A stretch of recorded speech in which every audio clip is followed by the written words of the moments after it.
She demanded I propose again because the lighting was bad the first time and I need content for TikTok. I replied, let's do it. I took her to a fancy restaurant, got down on one knee, and tied my shoe. Then I walked out and left her with the bill. The video of her crying that went viral for the wrong reasons.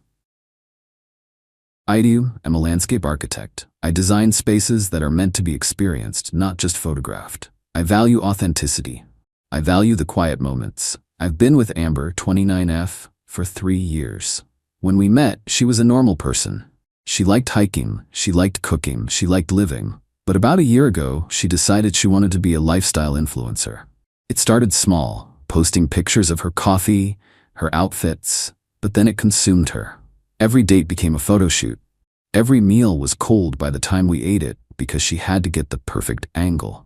I tolerated it because I loved who she used to be, and I kept hoping that person would come back once the follower count plateaued. I was wrong. The more followers she got, the less present she became. Last month, I proposed. I didn't do it for the gram.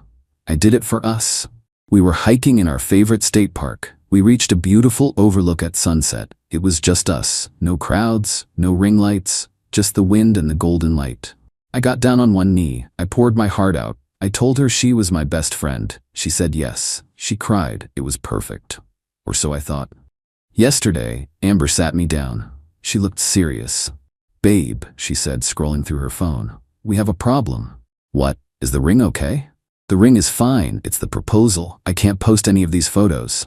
Why not? The lighting is terrible. The sun is behind you. My face is in shadow and my hair looks frizzy. Plus, you didn't even hire a hidden photographer. It looks low budget. I stared at her. It was a hike, Amber. It was intimate. Intimate doesn't get likes, Mike, she snapped. I need content. Engagement content is huge right now. I could get brand deals for the wedding if we go viral. So, here's what we're going to do. She pulled up a spreadsheet, a literal spreadsheet. We are going to do a re-proposal. You need to book a table at Lumiere, the most expensive French restaurant in the city. Wear your navy suit. I bought a new dress. You'll propose at dessert. I've already hired a videographer to capture it from 2 angles. You need to cry a little bit this time. It plays better. I felt a cold knot form in my stomach. She didn't want me. She didn't want the marriage. She wanted the content. Our actual engagement, the moment I pledged my life to her, wasn't enough because the lighting was bad. You want me to fake a proposal? I asked. It's not faking, it's optimizing. Don't be difficult, this is for our future. Stamela, think of the engagement numbers. Okay, I said. Let's do it. She squealed and clapped her hands. Yay. Okay, reservation is for Friday at 8 p.m. Don't be late. And get a haircut. She didn't notice the tone of my voice. She didn't notice that I didn't smile. She was too busy texting her videographer. I didn't get a haircut. I did, however, go to the bank. I withdrew my half of the wedding fund we had started. Then I called my landlord and asked if I could break my lease early. He said yes, for a fee.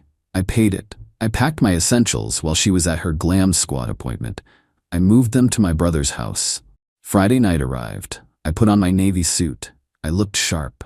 Amber looked incredible, I'll give her that. She was wearing a red dress that probably cost more than my first car. Her makeup was flawless. She was in influencer mode, checking her reflection every 30 seconds, snapping selfies in the Uber. Remember, she whispered as we walked into Lumiere. Wait for the soufflé, that's the cue. We sat down. The restaurant was stunning. Crystal chandeliers, velvet chairs, the smell of butter and truffles. The videographer, a guy named Chad with a massive camera, was lurking in the corner, pretending to film the wine rack. Amber ordered for both of us. We need the aesthetically pleasing dishes, she told the waiter. The lobster thermidor and the truffle risotto, and the most expensive champagne you have. We're celebrating. She didn't ask if I liked lobster. I'm allergic to shellfish, she forgot. Again.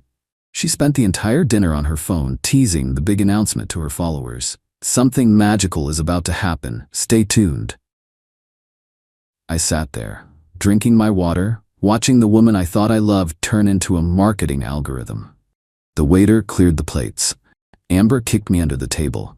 It's time, she hissed. Go to the bathroom and check your hair, then come back and do it. I nodded. Okay. I went to the bathroom. I looked in the mirror. I didn't see a fiancé.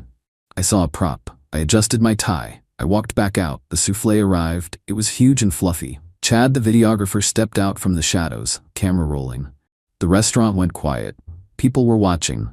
The lighting was admittedly perfect. Amber looked at me, eyes wide, hand over her mouth in a practiced pose of shock. She was ready. I walked up to the table. I locked eyes with her. I slowly lowered myself down on one knee. Amber gasped. A tear, fake, rolled down her cheek. "Oh my God, Mike." I reached down. I grabbed the laces of my left shoe. I untied them. Then I tied them again. Slowly. A double knot. The silence in the restaurant shifted from anticipation to confusion. Amber froze. Her smile faltered. "Mike, what are you doing?" I stood up. I brushed off my knee. "Shoe was untied," I said loudly enough for the camera to pick up. "Safety first." "Mike," she hissed through her teeth. "Do it now. The camera is rolling." I looked at her. I looked at the lens. "I already did it, Amber," I said comfortably.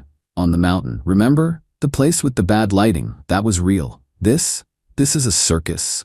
And I'm retiring from the circus." "What are you talking about?" she screeched, breaking character. "Propose. You're ruining the aesthetic." "I'm not proposing," I said. "I'm breaking up with you. You don't want a husband. You want a co-star. And I quit." "You can't do this," she yelled. "Everyone is watching." "I know," I said. "Great content, right? Viral gold." I turned to the waiter. "I won't be paying for this meal." She ordered it. She ate it. She can pay for it. Then I walked out. I didn't run. I walked. I walked straight to the valet, got my truck, and drove away. Behind me, I could hear the commotion. I turned off my phone for the night.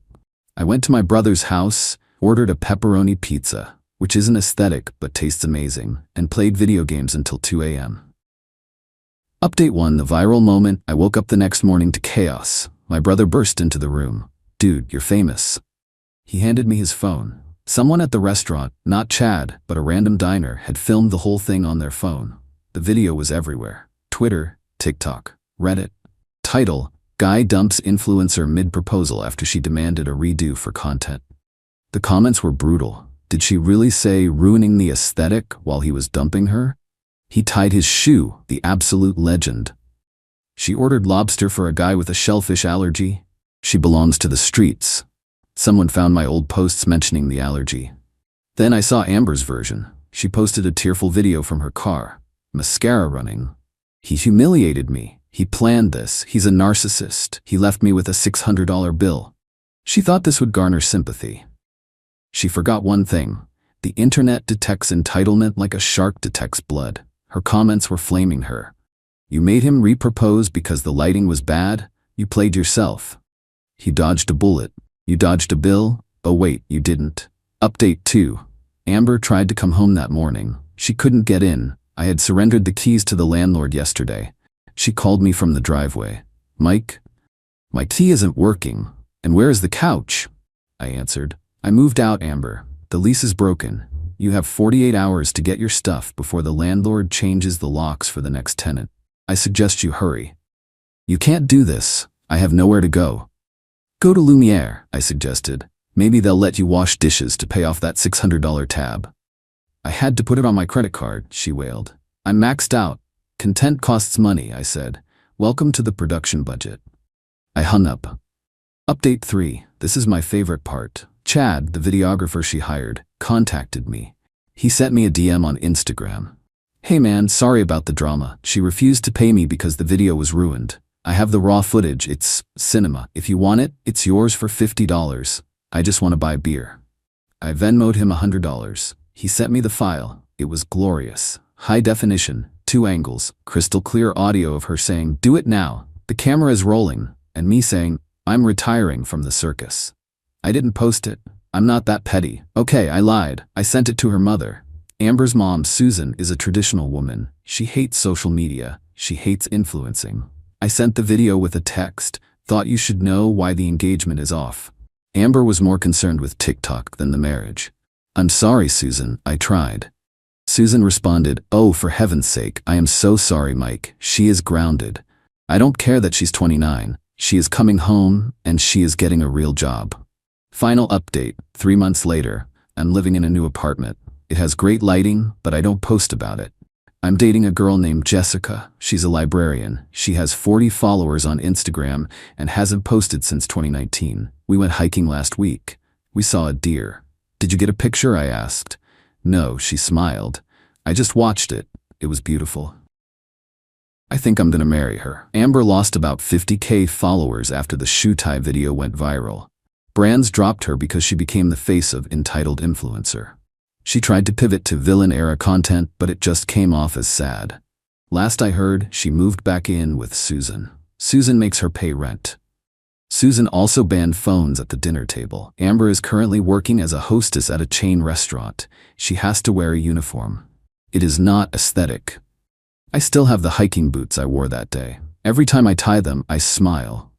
Best knot I ever tied. TLDR. Fiancé demanded a re-proposal for TikTok because the lighting was bad the first time. I took her to a fancy dinner, tied my shoe instead of proposing, and walked out on the bill. She went viral for being entitled, lost her followers, and moved back in with her mom.